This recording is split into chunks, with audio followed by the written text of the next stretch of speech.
তো লাস্ট ভিডিওতে আমরা দেখেছিলাম আমরা কিভাবে ডামি ভেরিয়েবল ইউজ করার মাধ্যমে আমাদের যে ক্যাটাগরিক্যাল ভ্যালুস ছিল সেগুলোকে হ্যান্ডেল করতে পারি। তো এই ভিডিওতে আমরা দেখব ডামি ভেরিয়েবলসের বদলে আমরা যদি আমাদের সাইকিট-লার্ন লাইব্রেরি থেকে এনকোডার ইউজ করি, like label encoder and one hot encoder, তাহলে আমরা সেম কাজটা কিভাবে করতে পারি। তো আর দেরি না করে দেখে ফেলি। তো প্রথমে আমাদের কাজ কি ছিল, আমরা আমাদের কিছু লাইব্রেরি ইম্পোর্ট করে নেব, প্রয়োজনীয় লাইব্রেরিগুলি। তো ইম্পোর্ট করলাম, ফার্স্টে আমাদের অবশ্যই পান্ডাস দরকার, সো পান্ডাস এসপিডি। তো সেকেন্ডলি আমরা একটু নামপাইও ইম্পোর্ট করে নিই। হ্যাঁ, নামপাই এজ এনপি। তো shift enter for running a single cell, এটা কিবোর্ড শর্টকাট। তো এখন আমরা কি করব, আমাদের একটা ডেটা ফ্রেম ক্রিয়েট করব, রাইট? অ্যান্ড পান্ডাসের হেল্পে আমরা আমাদের ডেটা সেটটাকে রিড করব। তো PD dot read CSV, read CSV, right? তো এখন এই যে এটা আমাদের সেই আগের ভিডিওতে ইউজ করে আমাদের যে ডেটা সেটটা সেটা। তো এই যে হাউস প্রাইস প্রেডিকশনের ডেটা সেটটা, এটাকে আমরা এখানেও ইউজ করছি। তো আমরা কি করব, কপি পাত করে নিলাম। আচ্ছা, ভেরি বেসিক। তো এখন আমরা একটুখানি রান দিয়ে দেখে নেই। এখানে আমাদের টাউন, এই কলামটা ক্যাটাগরিক্যাল ডেটা ক্যারি করে, রাইট? সো এই কলামটাকে আমাদের হ্যান্ডেল করতে হবে। Without handling it we can not fit to our model. তো দ্যাটস ওয়াই এখন আমরা কি করব, ফার্স্টেই আমরা একটা কাজ করি, লেবেল এনকোডারের কাজটা করে ফেলি। সো এই যে label encoder and one hot encoder, এরা আমাদের সাইকিট-লার্ন লাইব্রেরি প্রিপ্রসেসিং এ আছে। সো ফার্স্টে আমাদের প্রিপ্রসেসিংটাকে ইম্পোর্ট করে নিতে হবে। সো ফ্রম স্কেলার্ন কি করব, ইম্পোর্ট করব কাকে, প্রসেসিং ইম্পোর্ট করে নিলাম। এখন আমরা লেবেল এনকোডারে কি করব, একটা অবজেক্ট ক্রিয়েট করব। তো label encoder is equal to আমাদের যে প্রিপ্রসেসিং। তো আমরা ট্যাব দিলে অটো হয়ে যাবে, আমাদের কষ্ট করে লেখার দরকার নেই বারবার। সো প্রিপ্রসেসিং ডট আমরা কি করতে চাচ্ছি, লেবেল এনকোডারের অবজেক্ট ক্রিয়েট করতে চাচ্ছি। সো লেবেল এনকোডার হয়ে গেল। তো এখন আমরা কি করব, আমাদের যে টাউন কলামটা আছে এটাকে কিন্তু আমাদের ফিট ট্রান্সফর্ম করতে হবে, রাইট? বাকিগুলো কিন্তু না, আমাদের টাউন কলামটা ক্যাটাগরিক্যাল ভ্যালু ক্যারি করতেছে। দ্যাটস ওয়াই করব আমরা ফিট ট্রান্সফর্ম করব লেবেল এনকোডার ডট এই অবজেক্টটা থেকে ফিট। তো ট্যাব দিয়ে আমরা ফিল করে দিতে পারি। এখন আমরা কি করতে চাচ্ছি, এই যে জাস্ট ডেটা ফ্রেমের টাউন কলামটা, তো ডেটা ফ্রেম ডট টাউন এটাকে আমরা ফিট ট্রান্সফর্ম করলেই তো হবে না, এখন আমাদের কি করতে হবে, ডেটা ফ্রেমটাকে আপডেটও তো করতে হবে। দ্যাটস ওয়াই এটা কোথায় থাকবে, এটা ডেটা ফ্রেম ডট টাউন, এই কলামটাই আপডেট হবে, ঠিক আছে? তো এখন আমরা আপডেটেড ডেটা ফ্রেমটাকে একটুখানি প্রিন্ট করে দেখতে পাবো যে এর বদলে 0, বি এর বদলে 1, সি এর বদলে 2 চলে এসেছে। কিন্তু 0 is less than 1, 1 is less than 2, কিন্তু a is less than b, b is less than c, এই রিলেশনশিপটা তো আমরা আমাদের মডেলকে লার্ন করতে দিতে পারি না, রাইট? দ্যাটস ওয়াই আমাদের আবার হ্যান্ডেল করতে হবে।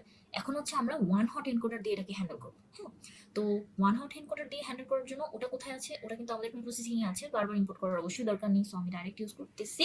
তো ওয়ান হট এনকোডার একটা অবজেক্ট ক্রিয়েট করে নেই, সেটা আমাদের প্রি প্রসেসিং। ওকে, প্রি প্রসেসিং যে মডিউল সেটাতে আছে আমাদের কি one hot encoder, right? So one hot encoder. তো হ্যাঁ, এখন আরেকটা ব্যাপার, সেটা আমরা একটা কাজ করতে পারি। আমাদের যে এক্স মানে আমরা মডেলকে যে ডেটাগুলো দিব, টাউনার এরিয়া, হ্যাঁ, মডেল তো প্রাইস নরমালি প্রেডিক্ট করবে। সো আমরা টাউনার এরিয়াটাকে আলাদা করতে পারি, যেটাকে আমরা অ্যাকচুয়ালি ওয়ান হট এনকোডারের মানে থেকে ইউজ করে এনকোড করব। তো একটা কাজ করি, টাউনার এরিয়াকে আলাদা করে ফেলি। কিভাবে করব, প্রাইসটাকে ড্রপ করলেই হয় না? তো আমরা একটা এক্স নিলাম, ইজ ইকুয়াল টু কি করব, ডেটা ফ্রেম থেকে ড্রপ করব। কি ড্রপ করব, আমাদের যে প্রাইস কলামটা সেটাকে ড্রপ করব, কিন্তু কোন এক্সিস থেকে, কলাম এক্সিস থেকে ড্রপ করব, right? So axis is equal to আমরা কি দিব, কলামস। ওকে, কলামস। ওকে, তো আমরা এক্সপি কলাম প্রিন্ট করেও দেখে ফেলতে পারবো আমরা। তো এখন আরেকটা ব্যাপার, আমরা যদি প্রিন্ট করিও, এই যে এখন টাউন আর এরিয়া, আমাদের তো টাউনকে হ্যান্ডেল করতে হবে অথবা কলাম 0কে হ্যান্ডেল করতে হবে। আমরা কিন্তু এরিয়া অলরেডি নিউমেরিক্যাল ভ্যালু তো ছিল, রাইট? এটাকে এখানে কিন্তু আমাদের হাত দেওয়ার দরকার নেই। সো আমাদের যেহেতু কলাম 0কে এনকোড করতে হবে, এই জিনিসটাকে কন্ট্রোল করার জন্য আমাদের দরকার কলাম ট্রান্সফর্মার, যেটা আমাদের কম্পোজে আছে সাইকিট লাইব্রেরি থেকে। এখন আমাদের আবার কম্পোজকে ইম্পোর্ট করে নিতে হবে। তো এখন আবার আমরা একটু ইম্পোর্ট করে নিই, ইম্পোর্ট। এটা কোথায় আছে জানি, সাইকিট লাইব্রেরিতে। তো ফ্রম স্কেলার কি করব, ইম্পোর্ট করব কম্পোজকে, ঠিক আছে। সো কম্পোজে আছে কলাম ট্রান্সফর্মার, তো আমাদের column transformer is equal to compose dot আমাদের কলাম ট্রান্সফর্মার। হ্যাঁ, তো এখন কলাম ট্রান্সফর্মারে কি করতে হবে, আমাদের ট্রান্সফর্ম করতে হবে কাকে, ওয়ান হট এনকোডারের সাহায্যে আমাদের ট্রান্সফর্ম করতে হবে কলাম 0 কে, ওইটাই করতেছি। তো ট্রান্সফর্ম করতে হবে।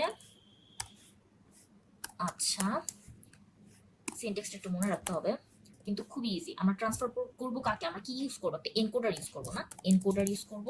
এনকোডারটা কি, ওয়ান হট এনকোডার, আমরা কিন্তু অবজেক্ট ক্রিয়েট করে আসছি, রাইট। ওয়ান হট এনকোডারে দিলাম, দেন এখন কি আমরা কোন কলামকে এনকোড করব, 0 নাম্বার কলামকে, সো 0, ঠিক আছে।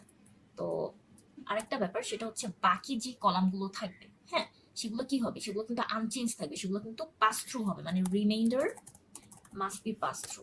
তো পাস থ্রু, ঠিক আছে। সো হয়ে গেল আমাদের মোটামুটি কাজ। এখন আমরা একটা কাজ করব, সেটা হচ্ছে আবার আমাদের ওয়ান হট এনকোডার দিয়ে ফিট ট্রান্সফর্ম করতে হবে না। তো হ্যাঁ, column transform dot fit transform, তো ফিট ট্রান্সফর্ম করব। ফিট ট্রান্সফর্ম করব এবার কাকে, এই যে আমাদের এক্স কে যেখানে টাউন আর এরিয়া আছে, সো হ্যাঁ, তো এক্স। আচ্ছা, করার পরে আমরা একটা কাজ করব, সেটা হচ্ছে এক্স এই রাখবো। তো এখন এক্স কে যদি আমরা একটু প্রিন্ট করাই, আচ্ছা কি বলতেছে, বলতেছে হচ্ছে কলাম আচ্ছা ট্রান্সফর্ম, আচ্ছা আমাদের ট্রান্সফর্ম এসটা কেটে দিয়ে দেখি। আচ্ছা কাজ করি, সেটা হচ্ছে শিফট ট্যাব দিয়ে এখান থেকে কিন্তু আমরা দেখতে পারি নর্মালি প্রবলেমগুলা, যখন আমরা প্রবলেম ফেস করব তখন হচ্ছে আমরা একটা ডকুমেন্টেশন এভাবে খুলে দেন হচ্ছে কাজ করতে পারি। সো আমাদের এখানে ট্রান্সফরমার্স দেওয়া লাগবে, ঠিক আছে। সো ট্রান্সফরমার্স, তো এখন আবার যদি করি তাহলে কিন্তু আমরা একটা কি পেলাম, ওয়ান হট রিপ্রেজেন্টেশন পেয়ে গেছি, রাইট। এই যে এখানে 100, ঠিক আছে। আর এটা কিন্তু এরিয়ার জন্য লাস্ট কলামটা, সেটা হচ্ছে 26,000, এটা 30,000, সো 32,000, সো এইগুলা কিন্তু ওটাই আছে, বিকজ এটা আমরা কি করেছিলাম, পাস থ্রু করেছিলাম, রাইট। বাট এইখানে কিন্তু 100, তো এটা ইন্ডিকেট করতেছে যে এটা হচ্ছে এ হচ্ছে হট, বি আর সি কিন্তু 0, তো এ টাউন থেকে বিলং করে, এটা হচ্ছে এ টাউন, এটা আবার হচ্ছে বি পজিশনে কি আছে 1, সো এটা হচ্ছে জায়গা বি টাউন, রাইট। সো এভাবে করে আমরা কিন্তু একটা ওয়ান হট রিপ্রেজেন্টেশন পেয়ে গেছি। এখন আমরা কি করব, আর কি করব, এখন আমরা আমাদের মডেলকে খাওয়াবো। সো দ্যাটস ওয়াই আমরা আবার কি করব, ফ্রম স্কেলার ইম্পোর্ট করব হচ্ছে লিনিয়ার মডেল। সাপোজ আমি আবার লিনিয়ার রিগ্রেশন ইউজ করে দেখাই দিই। সো মডেল, তো এখান থেকে আমাদের কি করতে হবে, লিনিয়ার রিগ্রেশন নিতে হবে, লিনিয়ার মডেল থেকে model dot linear regression, okay. আচ্ছা, সো লিনিয়ার মডেলস দিতে হবে, এখানেও linear models and linear regression. আচ্ছা, তো আমার একটু মনে হয় প্রিন্ট করিয়ে দেখলে বেটার হবে, লাইক এখানে মডেলই হবে। আচ্ছা, সো এখানে missing, that's why, okay. So এখন মডেল ক্রিয়েট করা হলো, কি করব, ফিট করাবো, রাইট, ট্রেনিং এর কাজ করতে হবে। So model dot fit X, and আমাদের ওয়াইটা কি আসলে ডেটা ফ্রেমের প্রাইস, রাইট। সো ফিট করালাম, ফিটের পরের কাজ কি, prediction. So predict model dot predict, so predict করাবো, ভিতরে দিলাম এক্স। সো হ্যাঁ, আমাদের প্রেডিকশনগুলো চলে এসেছে, অ্যান্ড অবশ্যই আমি হচ্ছে সেম ডেটার উপরে প্রেডিক্ট করেছি। সো জিনিসটা আসলে এমন না, এখানে টেস্ট সেট আর ট্রেন সেটটা আলাদা হয়। সো পরবর্তী কোনো ভিডিওতে আমি ট্রেন টেস্ট নর্মালি স্প্লিট কিভাবে করা যায় কোডের মাধ্যমে সেটাও দেখাবো, প্লাস চাইলে হচ্ছে সিএসভি ফাইলই হচ্ছে দুটোকে আলাদাভাবে ইউজ করা যেতে পারে। তো আজকের ভিডিও এই পর্যন্ত।